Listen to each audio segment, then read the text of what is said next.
Hey, Chicago, what do you say? It's a CHGO Cubs podcast, and this is the week of Cubs convention. Maybe it's the week the Cubs finally do something that raises a few eyebrows around Major League Baseball. Right now, raising their eyebrows for the wrong reasons, like what are they doing? When are they going to do it? Here we are, Luke Stuckmeyer, Ryan Herrera, and Mr. Cody Delmendo. Hello to everybody in the live chat. Thank you for the thumbs down, to the one person that gave us a thumbs down before we even started the show. Yeah, credit to you. Credit to you. Big of you. So we have. I think something will happen this week, but we do have some stuff to talk about. There's not a lot of activity going on out there. Becky wants to know how I'm feeling. More of the same, Becky. More of the same, but better than last week. Big of you to be here. Big of me to be here. Credit to me. Humble of me to admit that I'm here. I don't even think that makes sense. It doesn't, but what are you typing up over here? What's going on? I'm tweeting out You're tweeting out the show? We just letting people know that we're going, that we're here, live, we're here. Like even though nothing's happening, we're live still here. And we are alive. We have switched to like a 1:30 time for a little while here. Mainly because of Bears. Yeah, because they just can't. You know what? So we've decided we're just going to steal a little bit of their thunder. We're going to talk a little Bears/Cubs. Combine the two combo, right? Yeah. They're both Bears, technically. Technically both Bears. First of all, that I felt low about some Cubs games on the West Coast or Cubs games they gave away this season. Atlanta. Nothing makes you feel lower than the Chicago Bears. Especially when they're losing to the Packers. Like that's as bad as it gets. To start the season and end the season with those two games, come on. The only thing that made me feel, that I can think of, that makes me feel worse than the Bears loss to the Packers yesterday is, I think I'm even more pissed than I was during the Cubs September collapse. Like, just because we knew that Cubs team wasn't gonna do much in the playoffs. Who knows? Maybe things would have been different if they got in. I don't know. But the Bears, they would have been able to take so much momentum into the offseason and to finally beat the Packers and kick them out of the playoffs. Like I said before the show, I haven't never been so pissed off at the Chicago Bears like I was yesterday. So, yeah, when it comes to forms of Bears in this city, y'all just love to piss me off. Oh, Barb said prayers for me. Thank you, Barb. I appreciate that. It wasn't that dire, but, I appreciate that. So Cody and I were talking about it. Do the Bears have a brighter future or the Cubs have a brighter future? Now, I would have said hands down the Cubs about a year ago. Yeah. Just because I was like, well, the quarterback thing, but now the Bears have the number one pick. I'm not so sure. The Cubs just kind of spinning their wheels so far this offseason. Are they spinning wheels? I don't know if the wheels are spinning or if they're just sitting in traffic like I do. The only wheels spinning with Lakeshore Drive the other day. Yeah, the only wheels spinning for the Cubs are the freaking carousel at Winterland. All I would say is that I do trust the front. I think I trust the front office of the Cubs more than I trust the front office of the Bears. And that's not because Poles hasn't done anything good. It's just we've also seen some real dud moves already too. Well, and it also organizationally, what have the Bears done for us over the course of this century? That's a good point. We went to the Super Bowl in 2006. Devin Hester gave us the most electrifying Chicago sports moment in God knows how long.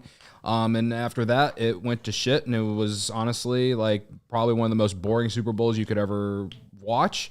And since then, it's just been ass outside of going to the NFC Championship and Caleb Haney almost beating Aaron Rodgers in 2010. And that's about it. That's all we got. But at least the Cubs won the World Series in 2016, which people forget.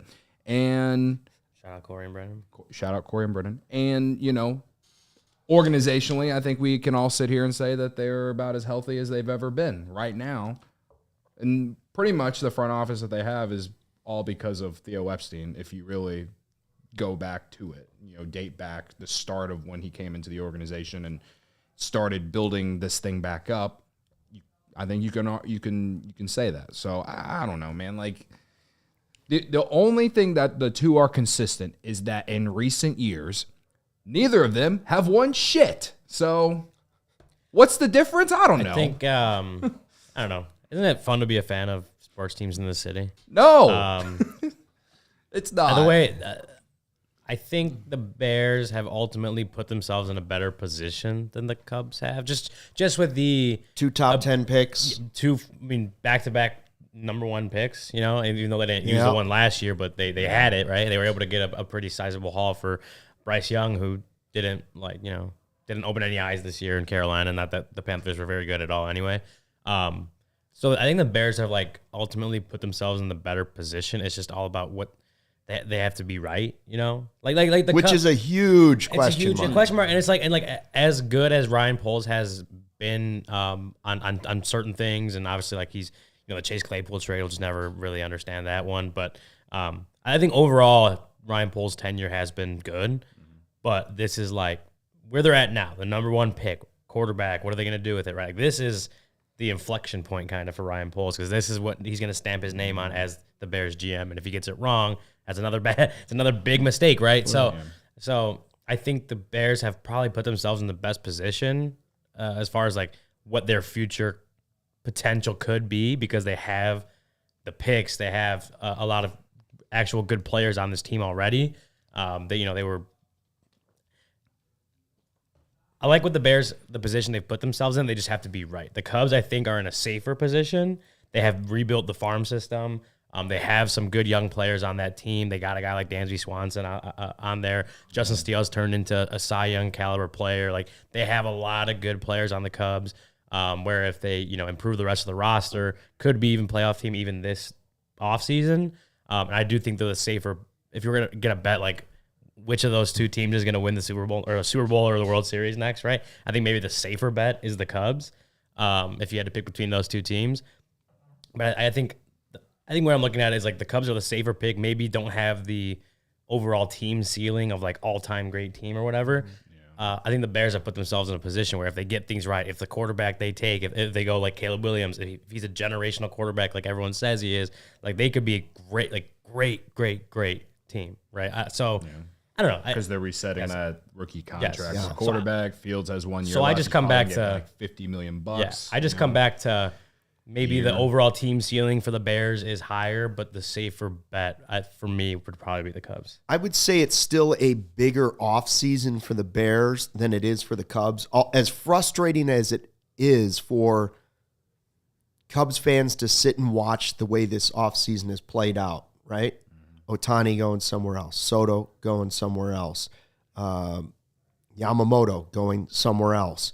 And we're sitting here and the convention starts on Friday and we're thinking, man, they haven't done anything. If there's one team in Major League Baseball that right now everybody nationally would have to look at and say, I'm surprised they haven't done it yet. They all have. A lot of them would say that, but I still think most would look at it, the Cubs, and say, listen, this is a big offseason, just like last year was, but I feel like this one should have ramped up even more than last year as they try to get the next great Cubs team on the field. Right now, they're sitting on the edge of the Grand Canyon and looking at it and say, are we going to jump in with both feet? Or are we going to stand back here at the railing, right? What are we going to do? Yeah. Well, and so I still think it's a bigger offseason for the Bears because you can't make a bigger decision than you can at number one quarterback with the number 1 pick in any sport. But what I was going to say before you said that, and I'm not saying that you spoke over me or whatever, but in some way you spoke over him. I'm not. So I do it all the time. But that's fine. Whatever. Don't let the facts get in the way of a good story. What I was going to say is that you can, if you step out, if I take my irrational brain out and look at both the Cubs and the Bears 2023 seasons, they're both very similar. We can sit here and say that both teams should have made the playoffs if they had just won the games that they should have won. The Bears blew 3 fourth quarter 10-point leads. They would have 10 wins right now, probably talking about the playoffs, if they didn't blow those 3 games, the Lions, the Broncos, and the Browns. And with the Cubs, it's How many games did they have leads and they blew late because their bullpen was taxed or because they didn't score enough runs? And I mean, there's countless games. I mean, not even just from September. You can go back to May. You can go back to June even, right? So in some aspects, both teams are basically in the same spot. And now it's, based off reading The Athletic this morning, it seems like the Cubs don't view this offseason as an go all in, try and win the World Series type offseason. And I don't think many people are super surprised by that. But I understand that frustration. Hell, it frustrates me. Now with the Bears, the NFL is a lot different. Like you can go from last to a playoff team real quick. The Texans did that this year, right? Like no one thought the Texans were going to win the AFC South. But C.J. Stroud decided that he was going to be elite. So, things work out. Will Anderson has turned out to be pretty good for them too. So obviously it's hard to comparing the NFL and Major League Baseball is, apples and oranges, but it does come down to in some form, yes, the Bears have to decide who's going to be their quarterback, who's going to be the coach, who's going to be the offensive coordinator. Well, for the Cubs, it's like, okay, who are you going to add to take this team to at least a playoff level? Right? Over 83. Right. And like you said, your New Year's resolution a week ago, Luke, like this team, no matter what, should have playoff aspirations. Yeah. They should. Like we're going into year 4 of the Jed Hoyer era. All right. It's been 322 days since we made a free agent signing. Shout out Michael Fulmer. All I'm saying is that both teams are in a similar spot. Like you gotta the Cubs have tough decisions to make if you in terms of who's gonna be the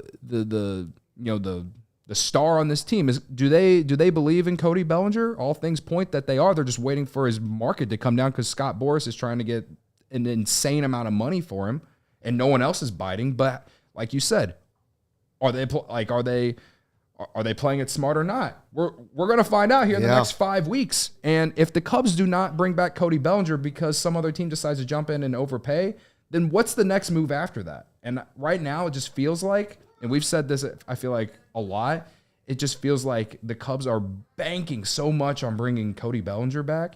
And if that doesn't happen, I feel like it's going to be a failed offseason because Jed and Carter are going to be sitting there thinking, fuck, what's plan B? And I want to believe that they have they have a plan B and they have a plan C and they have all these things thought up because I know this front office is smart or else they wouldn't have been able to make the moves that they've made that have looked very good for them so far. So I'm not trying to say that I don't think they're not smart enough to be able to do that. But from an outside perspective right now, it does feel like that because the lack of anything else hasn't happened.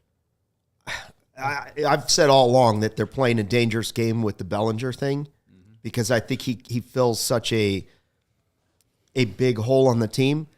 Barb says, Boras wants 12 years, $400 million. Well, if that's the case, then I would be holding off on that too, But we're 80 days away from opening day. We're 5 weeks. Can you believe we are 5 weeks since we arrived in Nashville for the winter meetings thinking this is Shohei or bust? It's been 5 weeks since we were in Tennessee, and they still haven't signed somebody big. Yeah. I mean, I was looking at this earlier, the Athletics top 40 free agent big board from, for this offseason, obviously. And Shohei Ohtani's number 1, Aaron Nola's number 2, like that kind of stuff. And I looked at it, of the top 13 free agents that the Athletic ranked, only 5 have signed. So that's 8 that haven't signed. And 5 of those 8, who's their agent? Boras. Scott Boras is their agent. So I understand the frustration over the whole Jed Hoyer hasn't done anything. Oh, their first major league addition was a waiver claim. Brian Serven. Yeah, right. For someone that no one had really heard of before. He had a 4-hit game for the Rockies. No offense to him, obviously, but that wasn't like the big move that people were wanting. Back up to the backup, baby. Let's go. So, I get that frustration. It's also like you're looking at where the national people were looking at the top of the free agent list, and 36 or 37% of those guys haven't been signed, and those guys are represented by Scott Boras. Like it just while Jed Hoyer, How do we get rid of this guy? while Jed Hoyer could be doing moves, some of those like a couple bullpen piece moves or whatever, I don't know what potentially is holding that up. Some of these guys like Cody Bellinger, or if you're a Matt Chapman fan, want the Cubs to sign him, or Reese Hoskins, even like those guys are all Scott Boras clients, and we know how that kind of stuff goes with him. So it's like it's a very tough what's that, tug of war. It's a tug of war between that, but it's not even the Cubs. It's a tug of war between Scott Boras and any other team that wants one of his clients, because he wants, and rightfully so, wants to get his clients the best deal he can get. And if teams aren't willing to meet him at what he wants, Scott Boras is holding a line, and other teams are holding their line, and they're eventually going to have to meet in the middle somehow to get these guys signed. But it doesn't feel like either side wants to give an inch at this point. So I think the other part of it, where it's like, I don't remember who said it in here, but someone said Jed's just sitting on his ass doing nothing. I'm like, there's all like some of the guys, like you're looking at Cody Bellinger, Jordan Montgomery, like potential Cubs targets are Scott Boras clients. Like that's it's not easy to deal with Scott Boras for any team, right? Just because, again, he wants to get his clients the best deal. So it's like these dominoes are eventually going to fall, but we went into this offseason knowing that guys like Cody Bellinger, guys that are signed by Scott Boras, may take a while. Yeah.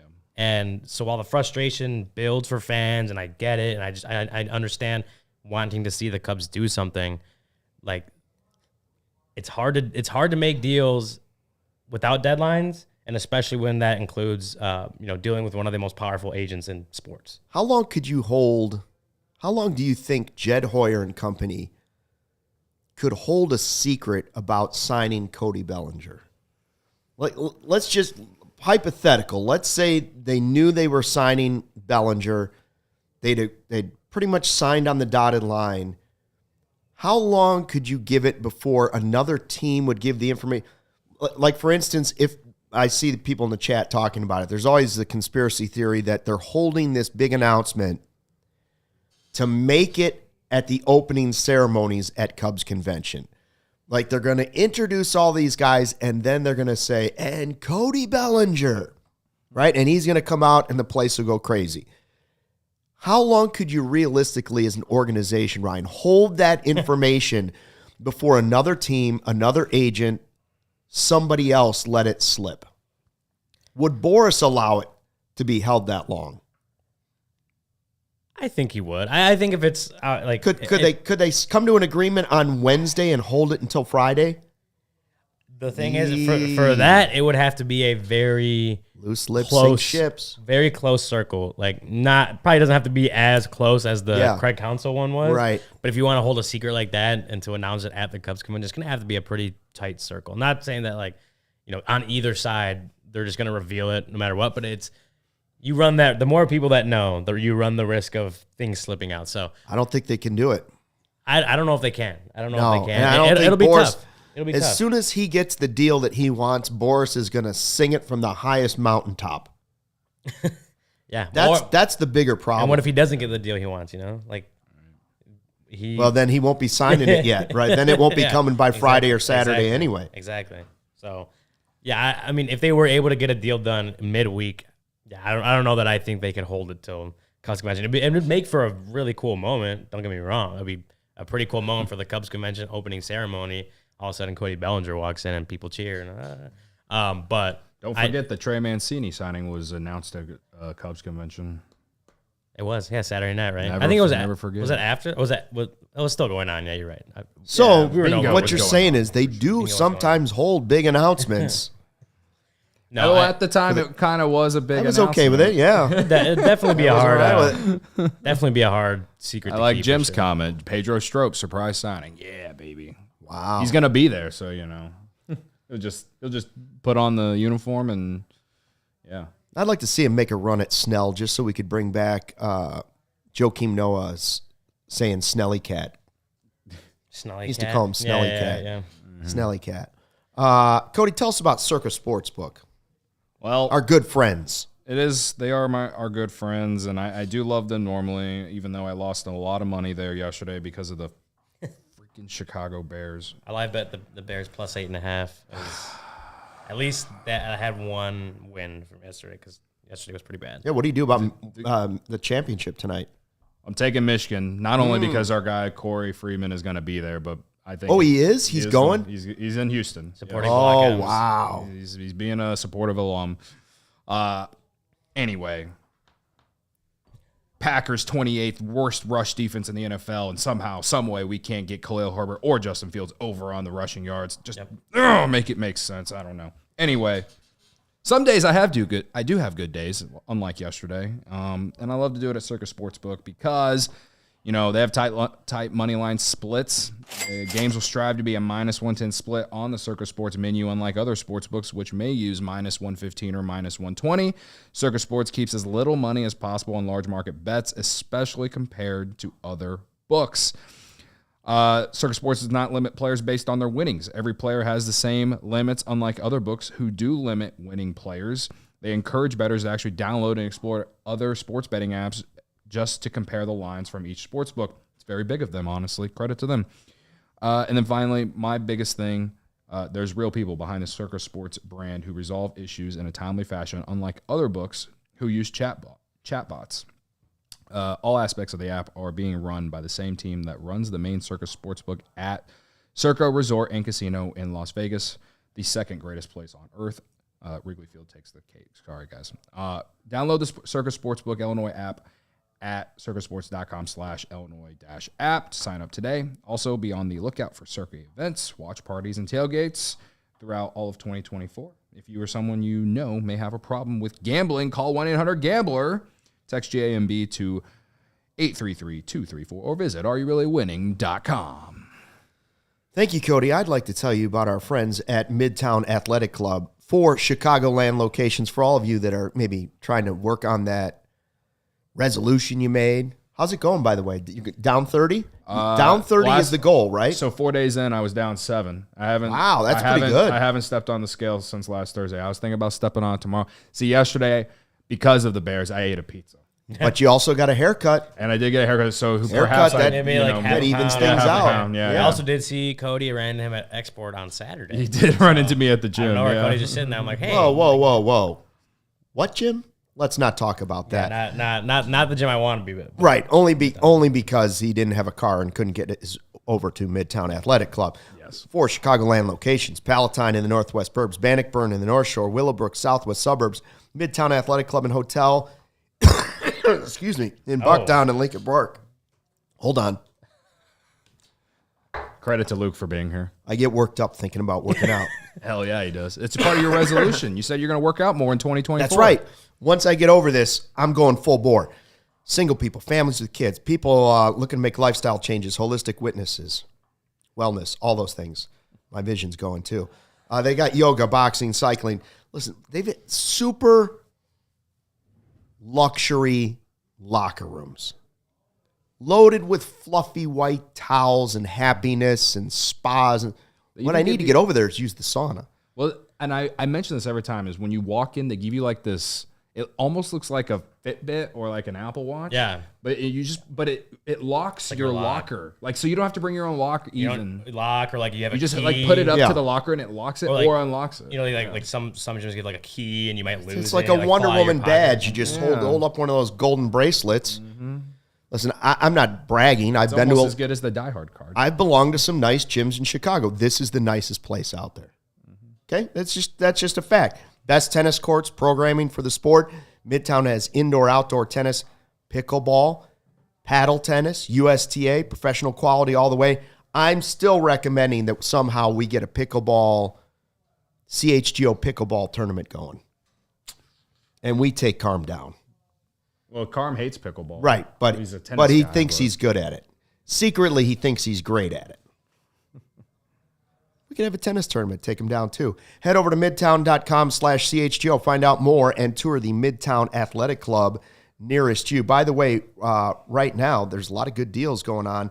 Midtown is offering no initiation fees this January in their Bannockburn, Palatine, and Willowbrook locations. Remember, Palatine is wrapping up that huge renovation, multi-million-dollar renovation. So no initiation fees this month in January. Bannockburn, Palatine, and Willowbrook. Great time to get started over there. Just a suggestion. And again, I got all choked up just thinking about it. But that's where we're going to... That's where you're going to find us most of the rest. We got 36 days till pitchers and catchers report. We have 36 days, guys, to get in the best shape of our lives, as every player will say when they report. Well, I'll be down in Arizona. 30. I'm gonna need to get in best shape of my life. Yeah, you got to show up in the best shape of your life. You've never felt this good, is what you have to tell the players. I mean, hopefully we all get to go to Arizona, and I hope I drop my 30 pounds before then. Well, with snow coming tonight, I'm already thinking, like, could we please go to Arizona? Yeah, that's please. Please. Hike Yeah, Sugarback please. Mountain, please. So maybe, we're talking about how nothing's happened. The only reason, the convention is not the reason I have optimism that something will finally happen this week. That I don't think the dam is breaking because of the convention. I don't believe that conspiracy theory. But Imanaga having to sign by Thursday should have some trickle-down effect, right? Like, I know we talked about Ohtani and how that was going to set everything in loose, but there's only 36 days left. And once he signs, the teams that need starting pitchers are going to have to sign somebody. Yeah. Have to. Yeah. Do you think the Cubs are Thursday still in on 4 him? p.m. Think they still got a shot at him? Yeah. Depends on where you read it. I think that Depends on where you read it. I mean, it's kind of been a roller coaster because over the weekend I saw our friends over at Bleacher Nation, like they used Google Translate to translate an article out of Japan related to Imanaga that said, according to Google Translate at least, that the Cubs were likely to be out or like not nearly as strong suitors now. And then the very next day, Bob Nightingale mentions the Cubs as part of like the 4 favorites to get Imanaga. Yeah. So it's like it's like snip, snap, Michael Scott and Jan fighting at the dinner party, brother. Like, I don't know. Like I believe that the Cubs are interested, and I think at this point, like I think I was reading this, or I think someone gave me this. I read a take from someone. I think the Angels are probably one of those teams, and perhaps the Angels are offering more money, but situation is something maybe he cares about, and he probably would rather come to the Cubs considering the situation. But will the Cubs pay up a little bit more to meet those needs? I hope so. But so I think that's a lot of it going on right now. I mean, again, I don't have any inside information, but we just keep hearing these random rumors coming out related to him. His market's been very quiet all offseason until the last week or so. And so with the Cubs and Red Sox for sure in it, then I think the Angels are one of them. I don't know. Maybe the Giants are also another team, even though they trade for Robbie Ray. He's not going to be ready to, pitch on opening day. Like, the Giants are the one who scares me the most because they have plenty of money to spend, since the only free agent they have signed this offseason is the guy out of Korea. I can't remember his name, but you know what I'm talking about, the outfielder. Yeah. And so, like, between those 4 teams, including the Cubs, I'm intrigued to see how it works out. He has to decide on Thursday, and certainly the situation for the Cubs in terms of like where the team should be headed should be the number one thing if that's what he cares about the most in terms of wanting to win and stuff like that. Out of those 4 teams, I think the Cubs have the better team situation going forward, but maybe he cares more about the money. I don't know. And maybe the Cubs will pay up. I don't know. Yeah, I wonder, money, if money matters or situation matters. The factors that go into all this is obviously more than, I think, just money, but money obviously plays up. I don't know. It's another interesting saga of this free agency, right?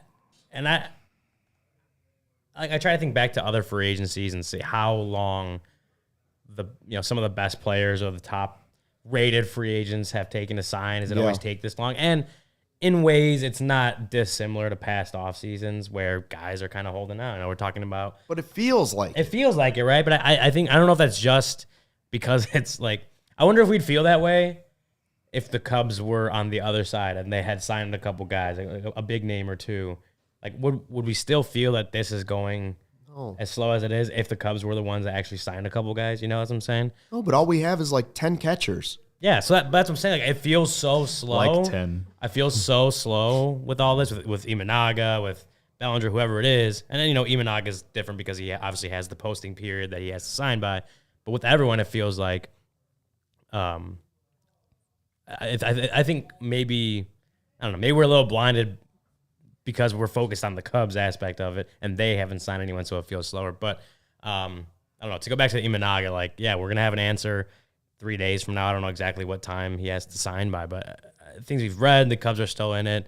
I don't remember where I saw it, but that if it's starting to, there's some talk about the Cubs maybe starting to move more towards one of the more likely landing spots for him. So I don't know. It'll be interesting. He's not going to get like a Yamamoto contract. We know that, but it'll be interesting to see what they do with him and how or who lands him, and if it's the Cubs, because then I wonder how that changes the Cubs' approach to the rest of the offseason if they do land him, if they do get a guy that could potentially be their number 3 guy or better, and where, as far as money goes, where they decide to take the rest of the resources and put that in. I don't know. It's I think getting Imanaga is obviously, as we talked about with Corey last week, like it improves the roster for sure. Like he's a good pitcher. He hasn't pitched MLB obviously, but I think we have like the data and the scouting and all that stuff and the level where it's at, that you can't completely predict how he's gonna transfer over to Major League Baseball, but you can kind of get close and kind of get a good idea of what he'll be in the major leagues. So it'll be obviously a very good improvement on the roster. You get another guy that you feel like is going to be capable of taking this rotation to places where right now it's not at. But who knows? Who knows if they're going to be the ones that get him, because they've been connected. Other factors as well. Been connected to him for a long time. It's interesting. And here I'll pose this question: would you rather the Cubs say gets like $100 million? Right? Say that, and then the Cubs would rather pay like what Senga got, which was like 5 years, 85. Okay. So say he goes to the Giants at $100 million, 105, 110, something like that. At that point, would you rather the Cubs invest in Jordan Montgomery or Blake Snell on top of bringing back Bellinger? Mm-hmm. Or would you rather the Cubs just go all in on signing Bellinger, signing Rhys Hoskins, and maybe another guy? Like, I'm basically asking, would you rather them choose pitching, or would you rather them choose the offense and then go young on the pitching and kind of bank on some of the prospects? Does feel unlikely that they'll get 3 of those. If you had to say they're going to get 3, they're going to get a first baseman. Yeah, well, I don't see them spending pitcher. Like the projection for Snell is like what, 7 years, $200 million, and Montgomery was 6 years, $150 million, and you're still going to have to pay Bellinger somewhere at least 6-7 years, $180 million. At least that's basically what a lot of us think, right? Well, like the minimum kind of feels maybe. Right. So like, I don't think the Cubs are going to sign Bellinger and one of those 2 guys. So you get where I'm saying here is like, so if they miss out on Imanaga, I don't like, as much as I'm kind of in on Montgomery, I'm definitely not in on Snell. Like, I don't see them getting Bellinger and Jordan Montgomery or Bellinger and Blake Snell. You know what I mean? So like, how do you feel about going all in on the offense and going young on the pitching? I guess I'd be okay with that. Okay. But remember that you only had Marcus Stroman for really like half a season anyway. Well, and they probably would pick up like a bona fide 4 or 5 starter veteran on a 1 or 2 year deal. It won't be Sean Manaea. We won't be excited about. Won't be Sean Manaea. And like, that's the type of guy that you could have done. I think I read 2 for 28 to the Mets with an opt out this weekend. So he's more of he's so 2021 to me. Yeah. Like I was more excited about him a couple years ago. But he's that type of player that they could add some depth. We talked at the end of the season about thinking the Cubs had all this depth in their rotation last year. And almost too much. They have this embarrassment of riches in the rotation. And yeah, Assad gives you a little flexibility that way. And some other guys do too. But I guess if I really had to choose between Montgomery and Imanaga, I personally without having seen enough of Imanaga, I would say Montgomery because I've seen the guy pitch in the postseason. That's fair. I've seen him pitch in the major league. So I'd be more willing to go a little bit higher on him than I would on Imanaga, but I don't have the full scouting report on the way the Cubs do on that stuff. So if you're asking me, are they going to have to pivot if they don't get one of these pitchers? They might. I mean, that was the thing last year. Like they admitted that they didn't plan on going all in on defense and stealing more bases. But all of a sudden, that's what was available halfway through the market because of their cautiously optimistic way of trying to approach free agency, right? Like that's just the reality of it. They're not as willing, and I think it was it Sahadov that talked about that in The Athletic. They're not as willing to go all in on something. I mean, that's they're just fair. not, and that makes it, to your point, when you're not willing to do that, when you're not willing to be what the Dodgers were this year, playing at the top of the market, signing the best guys, trading for the best guys. Like if you're not willing to be the ones that move the market, then you kind of fall to, you're left in the hands of what the market does to you at that point. So when you mention that it became a defense, speed kind of pitching thing for the Cubs last year, because that's what the market became, right? That's because they weren't the ones going out and signing the top of the market guys. They got the guy they wanted in Dansby Swanson for sure, but they weren't the ones going out and making the signings right away, signing the top guys, spending the most money. So then you kind of fall to what the market does to you is just out of your control if you're not willing to do that. Yeah, I mean, to me, based off this article that Sharma wrote today, and the fact that the Cubs are comfortable with not going all in, at least on the 2024 season, that doesn't mean that I don't signing Bellinger and or Montgomery or Snell if they miss out on Imanaga. I still don't think that's them going all in. If they were going all in, they would have probably stuck in the Yamamoto sweepstakes a lot longer, stuff like that. But based off that article, it tells me that they just aren't going to spend over $150 million on not one but multiple players. I think they'll spend over on one but not two. You know what I mean? So Imanaga is going to be cheaper than Montgomery and Snell, and fine. Then I hope they get him. And if they prove me wrong, I'll fine. But I just based off Sahadov's insight and knowledge within the Cubs organization, how can I not just sit here and at least believe some of that?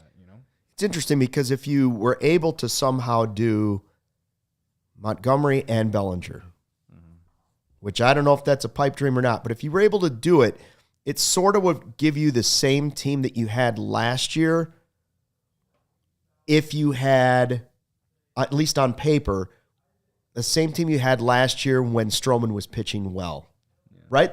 That's the possibility. And if Tyone can ramp up, which I believe if Stroman were healthy and pitching well, that is a playoff team. That is the difference that's the difference in one game. So it might be enough to win the division. I still don't know if it's enough to push the needle for fans as far as they want this team to go. And I don't know if it's realistic that they get both those guys. No.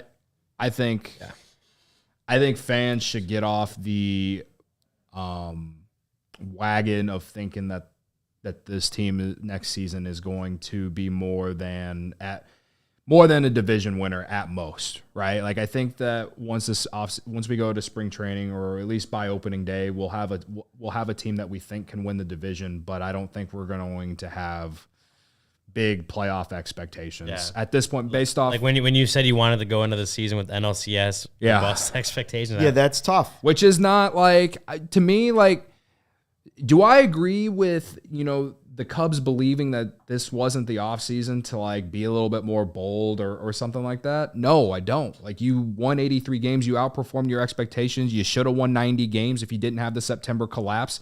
If you had done more at the trade deadline by adding another reliever like we all sat here and said they should have, perhaps they would have made the playoffs. Perhaps we wouldn't have had the September collapse. You know what I mean?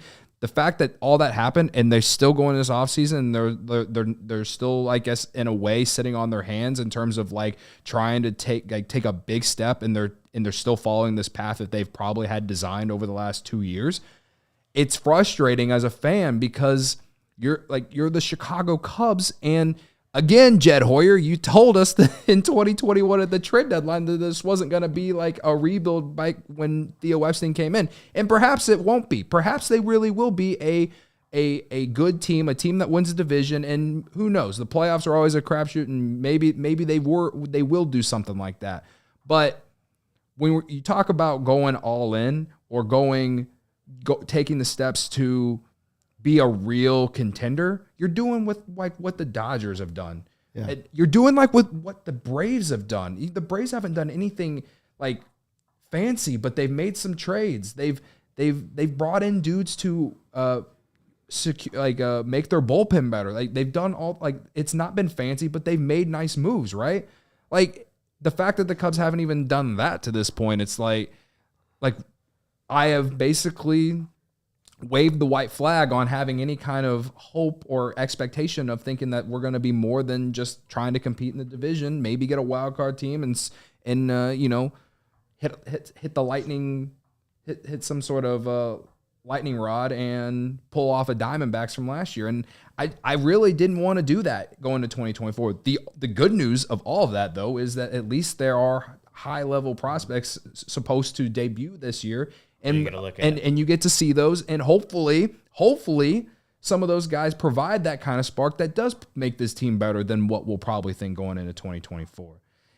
But again, like it's just frustrating that they don't feel like 2024 was a year to go all in, especially with how last year ended, and maybe them not acting emotionally about it is the right move. Yeah, I think in a way not going completely all in makes sense. Just because of, you mentioned the prospects, you obviously want to give Pete Crow Armstrong a lot more run, right? Like you have other outfield prospects you want to see, like even Canario, like he's up. He debuted last year, but you didn't get a long look at him. You got pitching prospects that are going to come up at some point this year.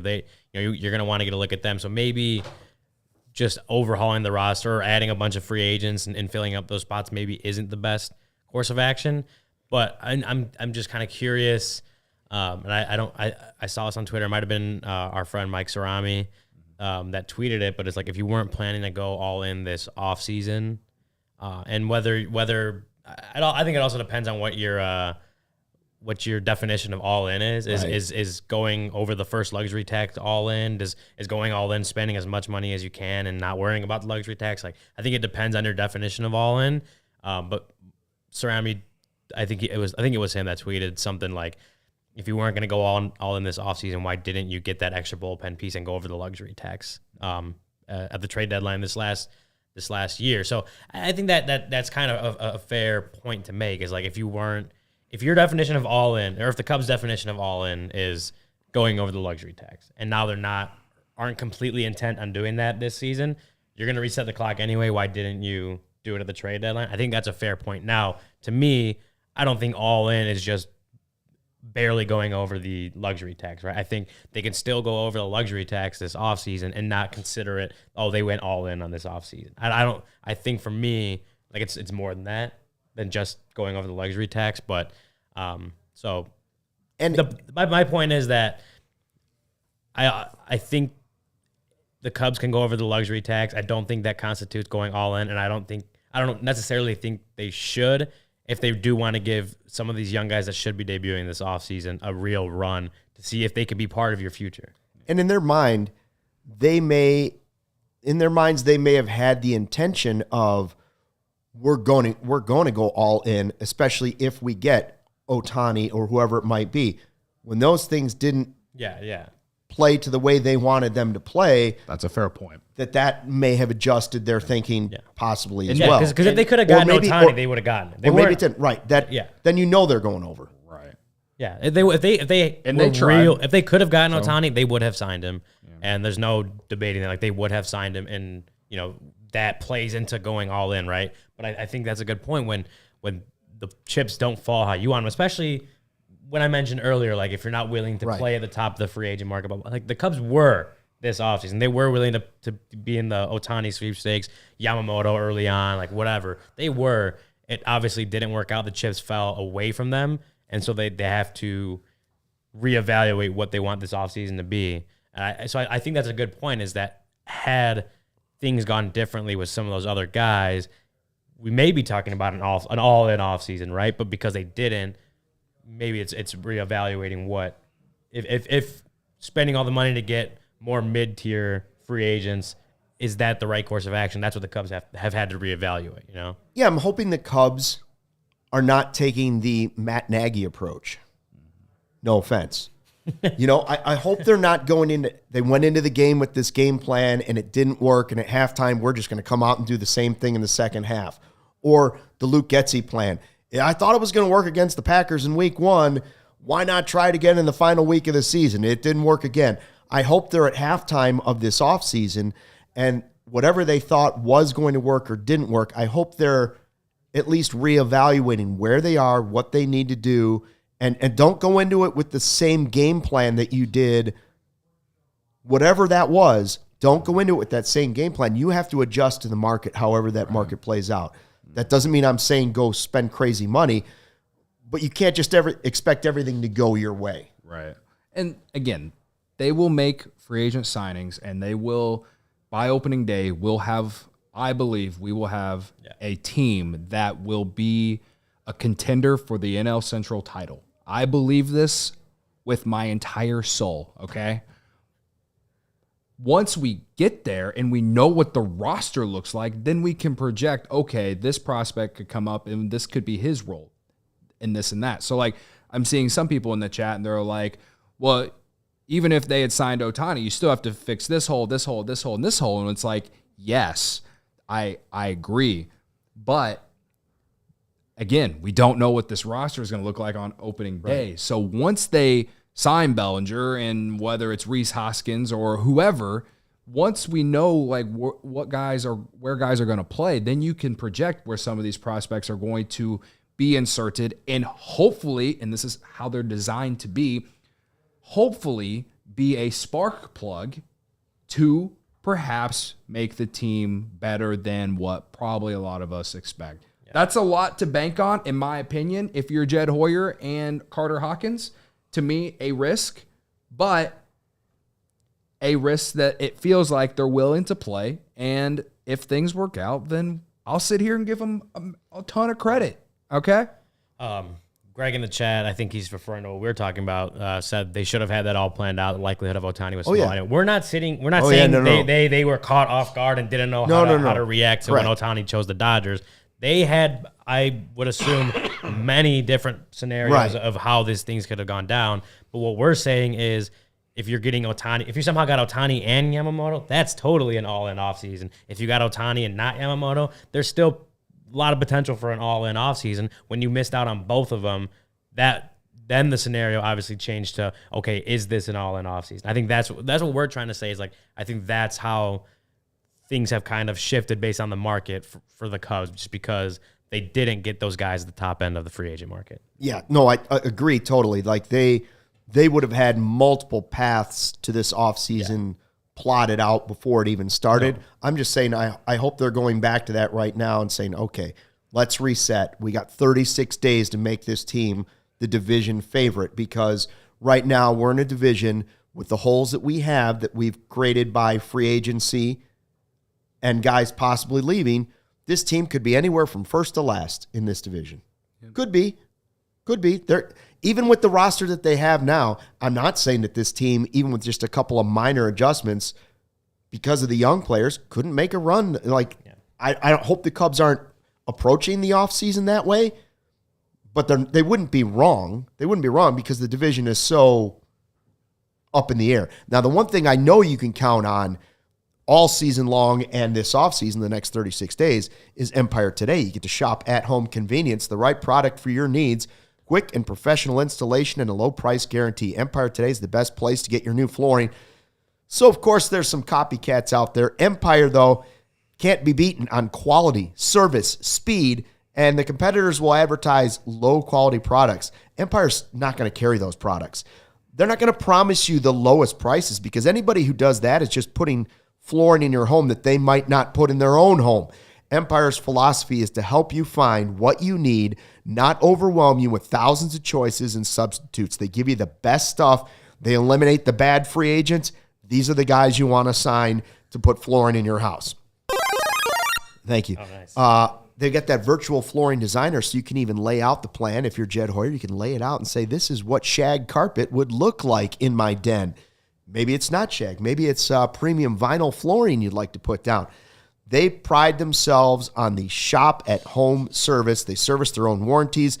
Schedule a free in-home estimate today. All listeners can receive the deal of the century, $350 off, a discount when they use the promo code, pay attention, CHGO, 4 important letters, CHGO, to get you $350 off. Who did it?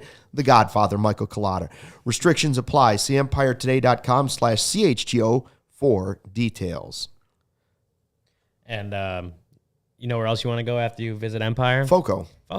Get fitted out in the best sports gear around. Foco's got hoodies, shoes, signs, bobbleheads, and everything in between. It's almost baseball season. You know, what do we say? It's like 5 weeks till pitchers, catchers report, something like that. Yeah. So baseball season's getting here. The warm weather's coming. You want to get your Aloha shirt, your straw hat. You feel like polos, bags, everything you need for a game. Foco's got it. They've even donated us some awesome set decorations. Foco's donated, a few awesome pieces for our set, so go show them some love. Check out foco.com or click the link in the description below. For all non-presale items, use the promo code CHGO10 for 10% off. If you're on the YouTube right now, we got Foco's selection of awesome stuff. Sweet overalls. Right now. Sweet the overalls. Bibs. You wore those overalls once, didn't you? Yeah, on set. Credit to me. Yeah, and you were the same day, Stucky Claus. I was with Stucky Claus. Stucky Claus and Kevin. Yeah. I've been thinking about these leggings. I've been thinking about these leggings for Cubs convention. Show off my stems. So, go to foco.com. Like I said, all non-presale items, use the promo code CHGO10 for 10% off. Is that a Clark the Cub bobblehead? It was him on vacation at the beach. Oh, wow. I thought that was so cute. No, that makes me think about warm Jed weather. Hoyer.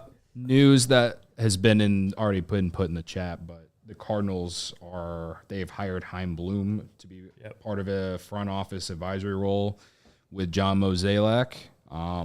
It's not as funny as when Yadier Molina became the Dwight Schrute to John Mozeliak, but credit to Katie Wu, our friend who came on our show at the winter meetings for breaking 5 weeks ago. 5 weeks ago, when we still thought things were going to happen. Yeah. So, I will just my 2 cents on this. I thought he did a really good job at building the Red Sox farm system. So, I am a little nervous about what he's going to do in this role with the Cardinals, because they need some help internally, in my opinion. So, at least on the pitching side. So we'll see. We'll see. I mean, he did get. He also did trade Mookie Betts for a couple washing machines, but that was more of a ownership didn't want to pay him thing. I mean, he's also no longer running stuff in Boston, so think about that. Like he did not keep his job there. Yeah, it's not like he's the new GM either. Again, it's just an advisory role, but just because he's in division now, I felt like we should mention it. Yeah. Did you guys see Justin Steele got hitched? We did. I did see that. Got married. Yeah. Shout out to Albert Alzolay for giving us the POV. Yeah. Very nice. Justin and Libby. I saw congrats to them. Patrick Wisdom and Nick Madrigal were there as well. I didn't see that, but there you go. Yeah, they were there. They were both at the wedding. So Madrigal still looks the same size. Unfortunately, I was hoping maybe he'd start taking steroids so we could potentially see more than 2 home runs next season. But hey, solid third base. Played he a also solid got third engaged base this offseason too. Madrigal did. Yeah, he did. Yeah. I'm imagining big country vibes at that wedding. Okay, so I tweeted this the other night. Steele's wedding. I tweeted this the other night. I was like, you just know at the Steele wedding that it's like all domestic beer. People are passing around Fireball, and someone, probably a bridesmaid, is throwing up in the parking lot after that one. You just know. But I think it was in New Orleans. Again, this was all based off of Albert Alzolay's. I don't know exactly where it was. Yeah, it was all based off of Albert Alzolay's Instagram story. I retweeted a picture that he tweeted like today of like him, Justin, all that.